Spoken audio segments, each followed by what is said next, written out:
What is everyone talking about? Where are things heading? There's bankruptcy after bankruptcy with trucking. Some of the biggest names in trucking companies that have been around for 50 plus years. Another company, 97-year-old company, recently shut down and filed for bankruptcy. What are you hearing?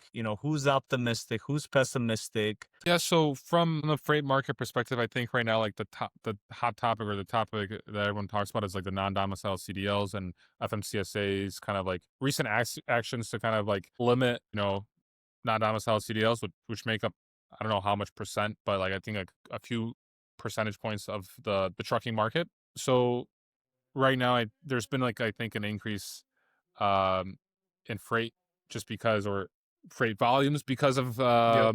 fewer drivers on the road, or drivers are afraid, especially if they're, let's say, illegal or non-domiciled, they're afraid to drive, or if they don't speak English well. Also, with the English language proficiency tests that are coming out in some states, I think that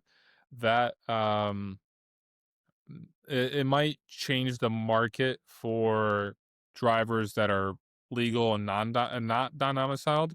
But I know that there's a lot of carriers, especially in Chicago, that are kind of like, worried because a lot of their drivers are non-domiciled. So in a way, I don't think the volumes will change much because there's either two ways the freight market goes up. The volumes increase, so there's more freight, everyone Yep. wins, or capacity exits the market, which is what's happening kind of right now. Bankruptcies, fewer drivers on the road. And I think the only way the market right now in 2026 and 2027 will improve is by a deduction or a reduction in the amount of capacity that will increase rates for the truckers that are legal and English proficient. And so for them, the market's going to be better. And then for others, I think people are going to leave.